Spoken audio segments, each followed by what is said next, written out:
violence. Let's discuss this with former police officer, our friend Norman Brennan. Afternoon to you, Norman. Hope you're well. I mean, we've touched on these kind of stories many times over the last couple of years. We've debated this for a long, long time, this decline in responses. Some of it, of course, at one point was down essentially to a lack of cops that just simply weren't there. The numbers are getting back up in terms of personnel and officers that are out there, Norman, but the data is not getting any better. What's going on? Sadly, that's not true, Ian. The numbers are not getting back up. Over recent years, policing has recruited another 20,000 from the lost 22,000. Many of them are still training.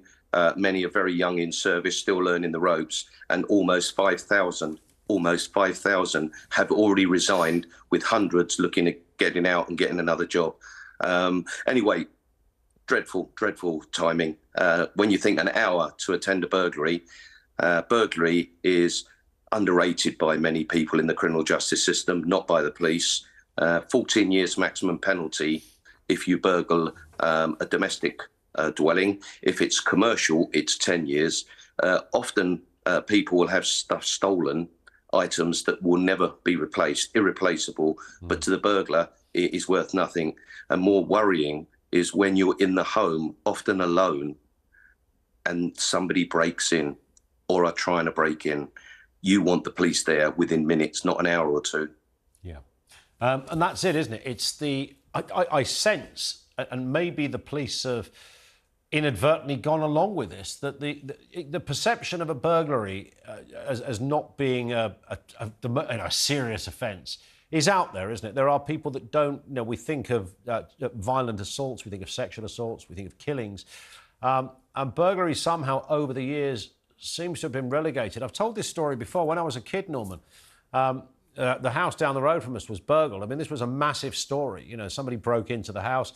The police came round. In my head, and I might have reimagined this, there was police tape around the place. The 2 or 3 police cars were outside. When I came back from school, they were still there, doing fingerprints and goodness knows. It was a proper scene. It was a crime scene, and they were trying to get to the bottom of it. Now, I mean, some people don't even call the police, let alone wait 28 hours for them to turn up. Let me give you a couple of scenarios, Ian, about the devastation of burglary. My partner, when I was a police officer, was a sergeant. He lived in Wimbledon.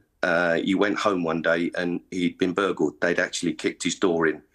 And he said, Norm, for months, I didn't sleep well. Every noise that I heard, whether I was on earlys, lates or nights, I thought someone was breaking in.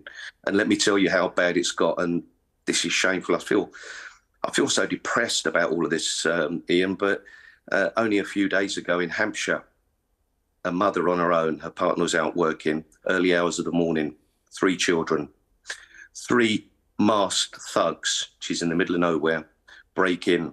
They steal the keys for her electric bikes for the family. They damage the car. She's phoning the police desperately, 999. Nobody turned up. An hour later, nobody turned up. 12 hours later, nobody turned up.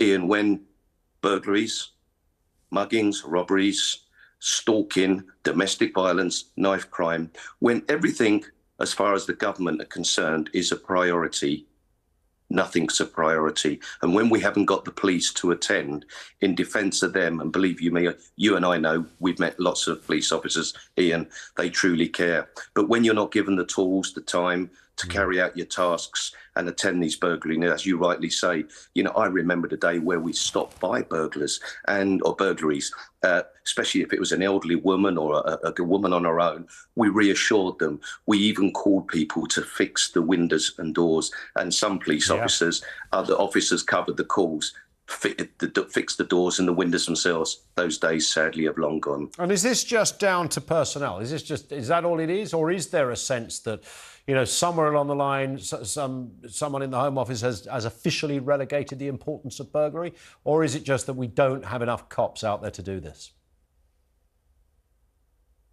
Ian, nobody cares that should care about the safety of victims of crime and the public safety on the streets of Britain.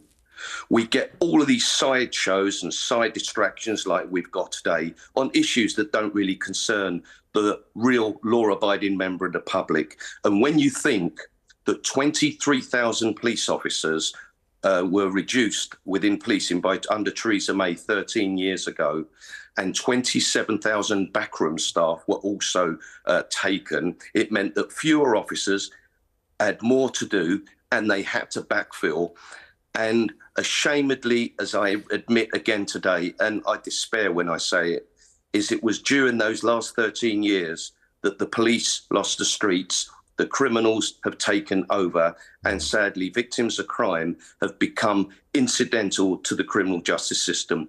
Let's not lock people up for under a year. Well, a lot of burglaries fall into that place. And only yesterday, let's give people that have had a bad life a lesser sentence. Yeah. Soon, Ian, the only people that we'll be locking up are those that have actually shot someone dead, raped someone, or murdered someone. And I'll finish off saying many of us didn't have a good start in life. I didn't. I don't bleat about it. I rolled my sleeves up. I grew up with kids in children's homes, broken lives. I saw too many broken lives. What I did is I thought, I want to make a difference. I could have gone down the wrong track. Some of the people I lived in the homes with are in prison now and were in prison then. Do you know what I did? I thought, I want to make a difference. I joined the police service, and for the last 45 years, I hope I've done that. Everyone's got a chance to aspire. Everybody is someone.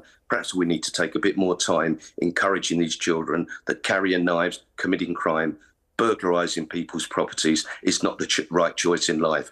But whilst we're distracted, Ian, on all these other side shows, the government, these elections, I'm afraid the real problem that everybody blames each other for are being ignored and sadly are getting worse and worse. Yeah, it's spot on, Norman. And just to feed into that, I mean, you did reference it there in that very thorough answer. The justice system as a whole is knackered. So you've got courtrooms that are bursting at the seams. You haven't got enough lawyers. We had a lawyer yesterday telling us that in one rather prominent, it was Maidstone Crown Court, they actually put out a message on the tannoy to ask if there was a prosecuting lawyer in the house who could prosecute a case, because they didn't have anybody from the CPS to do the prosecution.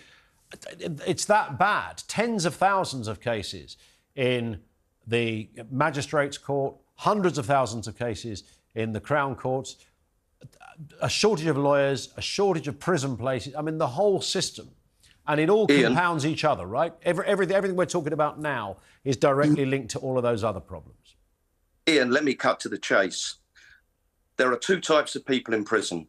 One, where they commit such a serious crime, rape, firearms, murder. It's only right that they go to prison. And also those that commit, am I still on live? You're still here, Norman, yeah. Sorry, yeah. And the second type are those that have exhausted all the alternatives. It means that they've been warned right up to suspended sentence. So those are the two people that are, or the two types of people that are sent to prison. And they're sent to prison to punish, deter, reassure the public, and rehabilitation is the last thing. Sadly, rehabilitation is always the first thing. And I'll leave you with this thought, Ian. If those two types of people are those that should be in prison and are in prison, how can we have too many people in prison? What it basically means is the criminal justice system has failed. We don't rehabilitate, and now we're making excuses whilst not to lock up people that should be sent to prison for the reasons I've just told you. Fair point. It's a very passionate point as ever, Norman, to finish on. Thank you, Norman Brennan, former cop, over 30 years experience in the job.